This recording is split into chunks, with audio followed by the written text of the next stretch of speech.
저는 지금도 그날 아침을 잊지 못합니다. 시어머니가 동서 손에 들린 쇼핑백을 보던 눈빛을요. 반짝였습니다. 정말로 반짝였어요. 반면 제가 새벽부터 끓여간 갈비찜 냄비를 받아들던 눈빛은요. 그냥 부엌으로 가져가라는 손짓 하나였습니다. 저는 그날 처음으로 생각했습니다. 내가 이 집에서 며느리가 맞긴 한 건가? 아니면 그냥 부엌 담당인 건가? 제 이름은 오정희입니다. 올해 53이에요. 결혼한 지 25회가 됐습니다. 남편 박성준 씨와는 중매로 만났습니다. 첫 만남에서 시어머니가 저를 보자마자 말씀하셨어요. 우리 성준이 뒷바라지 잘해줄 사람이 필요해. 지금 생각하면 그게 이미 예고였는데 그때 저는 그냥 웃었습니다. 28살 뭘 모르던 때였으니까요. 결혼하고 보니 시어머니는 무섭거나 나쁜 분이 아니었습니다. 그냥 뚜렷한 분이었습니다. 당신 마음에 드는 사람과 그렇지 않은 사람이 확실했습니다. 처음 몇 해는 저도 나름 인정을 받았어요. 명절마다 새벽에 일어나 음식을 준비했고 제삿날이면 제일 먼저 달려갔고 시댁 친척 모임에 빠진 적이 없었습니다. 시어머니도 정희가 손이 크다, 정희가 부지런하다 하셨어요. 그게 칭찬인 줄 알았습니다. 그런데 지금 돌아보면 그건 칭찬이 아니었습니다. 당연한 걸 당연하게 여기는 말이었어요. 그리고 아라가 들어오면서부터 모든 게 달라졌습니다. 아라는 남편 동생, 그러니까 제 시동생 박성원 씨 아내입니다. 저보다 12살 어려요. 결혼한 지 이제 5해가 됐고요. 첫 인사에서 느꼈습니다. 세련됐다고요. 말하는 방식도 다르고 입는 것도 다르고 무엇보다 선물을 사오는 방식이 달랐습니다. 처음 명절에 시댁에 왔을 때 아라가 가지고 온 건 백화점 쇼핑백이었습니다. 묵직한 고동색 쇼핑백, 리본이 내어져 있었어요. 시어머니가 열어보시더니 목소리 톤이 올라갔습니다.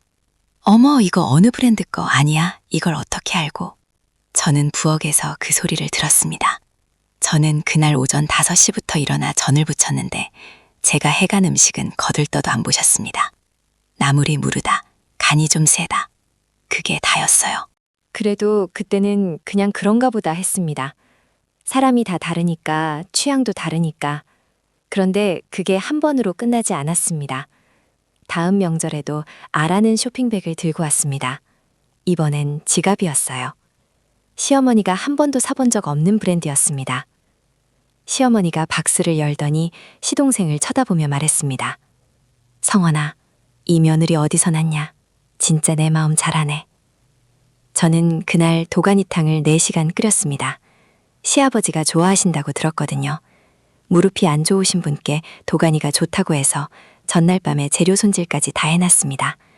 그런데 시어머니는 탕그릇이 식탁에 올라오는 걸 보시고 말씀하셨습니다.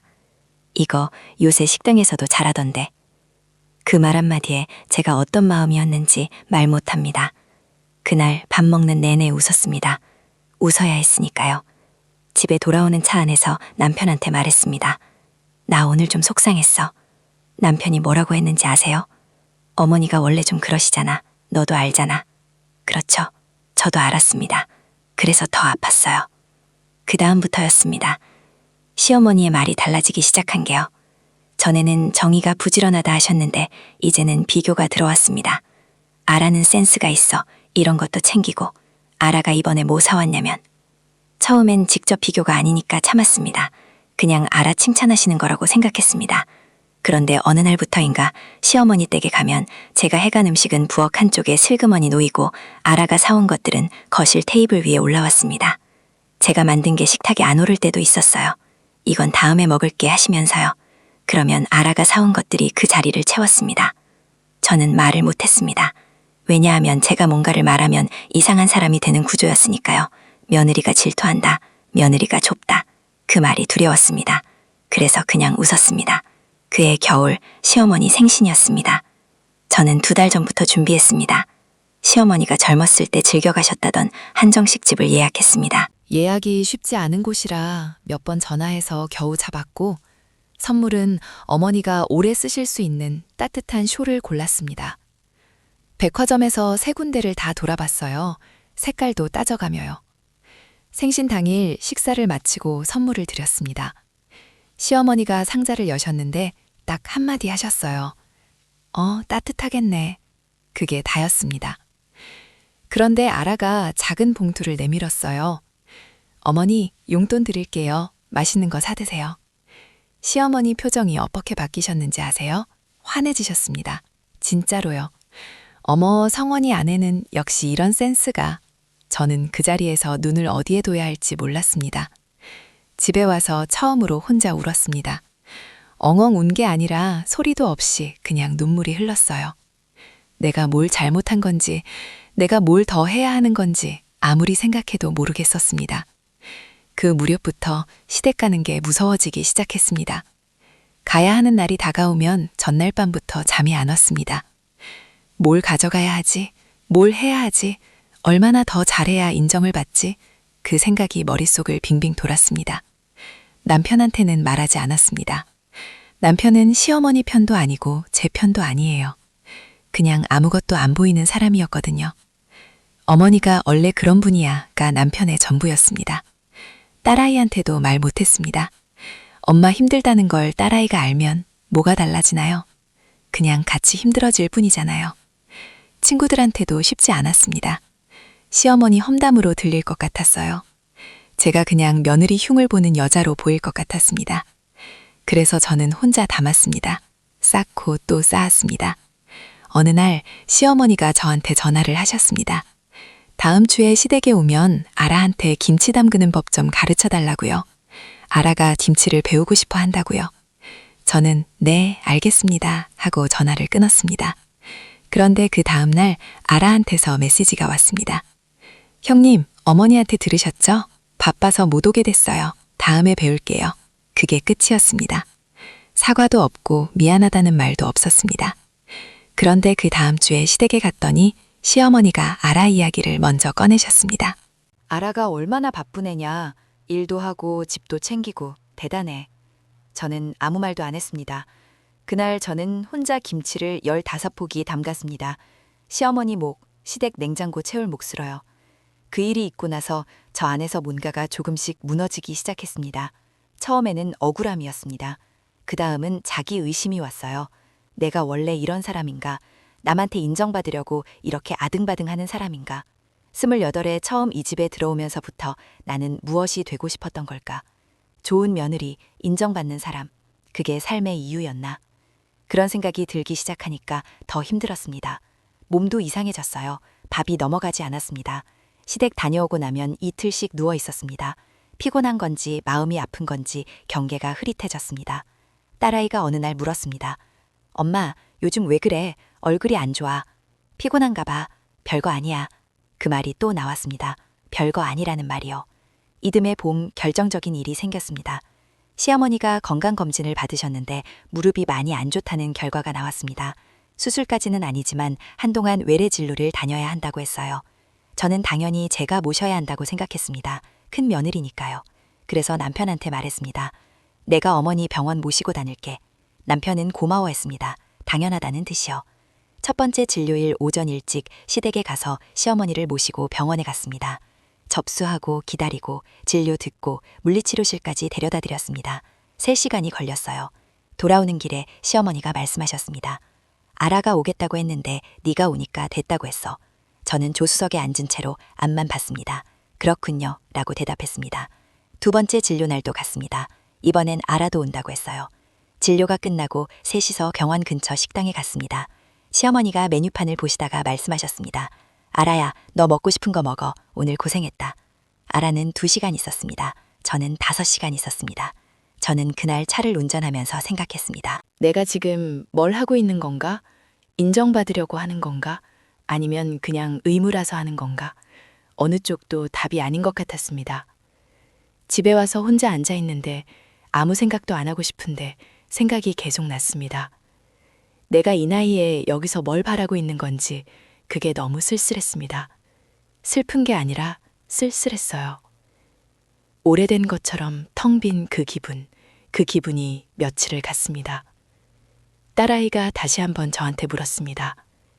저녁을 먹다가 말없이 밥만 먹는 저를 보더니 엄마, 할머니 댁 다녀오면 항상 이래? 저는 웃으면서 아니라고 했습니다. 딸아이가 가만히 저를 보더니 말했습니다. 엄마, 나한테 말해도 돼. 그 한마디에 목이 메었습니다. 딸아이한테 약한 모습 보이기 싫어서 그냥 웃고 말았는데 딸아이가 자꾸 쳐다봤습니다. 결국 저도 모르게 말이 나왔습니다. 엄마가 요즘 좀 힘드네. 딸아이가 아무 말 없이 제 손을 잡았습니다. 그게 다였는데 그 손이 얼마나 따뜻하던지 눈물이 날 것 같아서 빨리 부엌으로 갔습니다. 그 이후로도 시댁은 변하지 않았습니다. 아라는 여전히 선물을 사왔고 시어머니는 여전히 환해지셨고 저는 여전히 새벽에 일어나 음식을 준비했습니다. 달라진 게 있다면 저 자신이 달라졌습니다. 어느 순간부터 더 이상 인정받으려는 마음이 없어졌습니다. 아니, 정확히는 그 마음이 너무 지쳐버렸어요. 그냥 하게 됐습니다. 인정받아서 하는 게 아니라 그냥 제가 할 수 있는 걸 하는 거라고요. 그게 나쁜 건지 좋은 건지 모르겠지만 어쨌든 조금은 편해졌습니다. 그런데 그게 끝이 아니었어요. 두 번째 무너짐은 그 다음에 왔습니다. 시어머니가 몸이 갑자기 안 좋아지셨습니다. 무릎이 문제가 아니라 소화가 안 되고 기력이 떨어진다 하셔서 큰 병원에서 정밀 검사를 받으셨어요. 다행히 큰 병은 아니었는데 입원해서 며칠 있어야 한다고 했습니다. 저는 당연히 제가 해야 한다고 생각했습니다. 입원 첫날 병원에 가서 짐을 정리하고 필요한 것들을 챙겼습니다. 저녁도 병원 식사가 입에 안 맞으실까봐 죽을 끓여서 갔습니다. 시어머니가 드시면서 말씀하셨습니다. 아라는 언제 온다고 했더라? 저는 대답하지 않았습니다. 다음 날도 갔습니다. 그 다음 날도요. 사흘째 되던 날 아라가 왔습니다. 꽃다발을 들고요.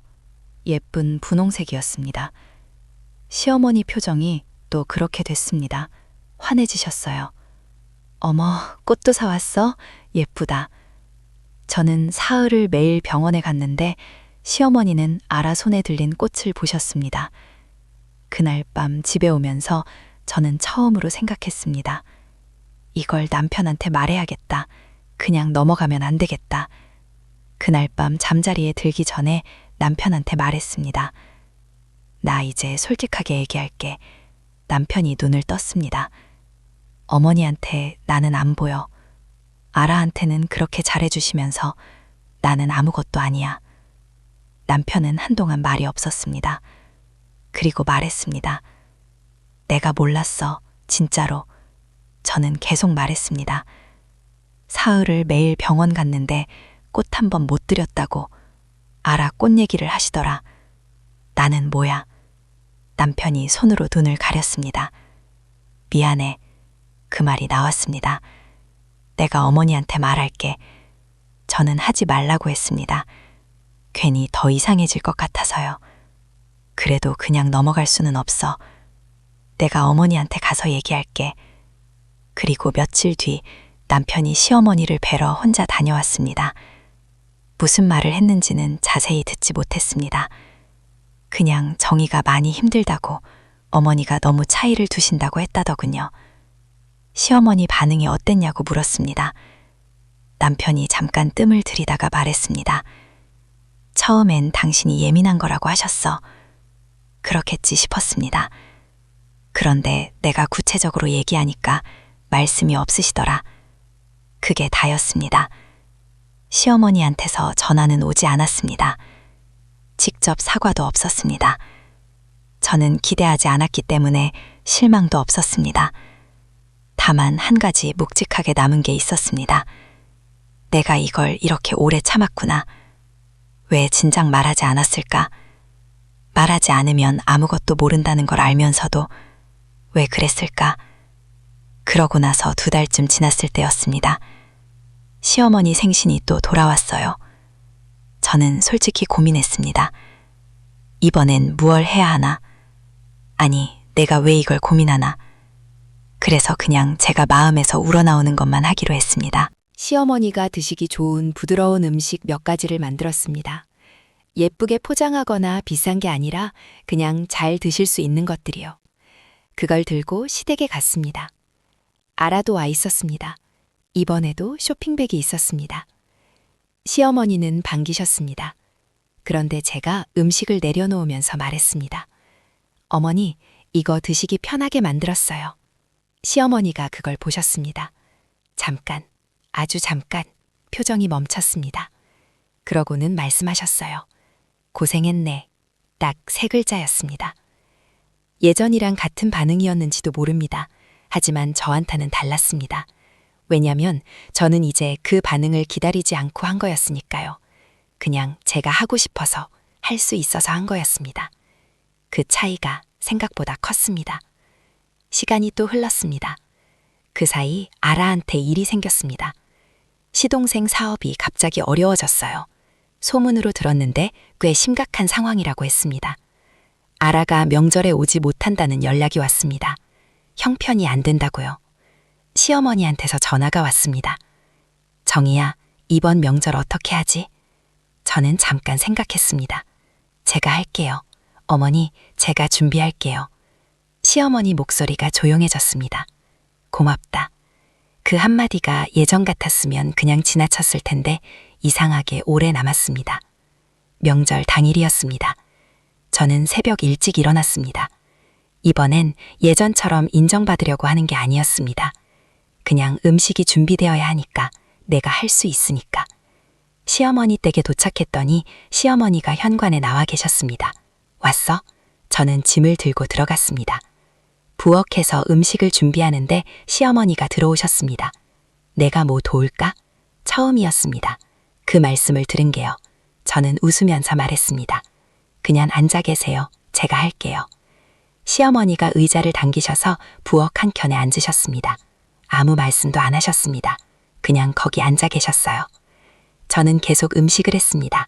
전을 부치면서, 나물을 무치면서. 한참 후에 시어머니가 말씀하셨어요. 정희야, 네, 그동안 고생 많았어. 저는 뒤돌아보지 않았습니다. 전 뒤집을 타이밍이었어요. 아니에요. 어머니 뒤집고 나서 잠깐 그 말을 생각했습니다. 고생 많았어. 짧은 말이었습니다. 늦은 말이기도 했습니다. 그런데 이상하게 울고 싶지 않았습니다. 그냥 담담했어요. 내가 언제부터 이렇게 됐나 싶기도 했습니다. 밥상이 다 차려지고 온 가족이 둘러앉았습니다. 아라는 없었습니다.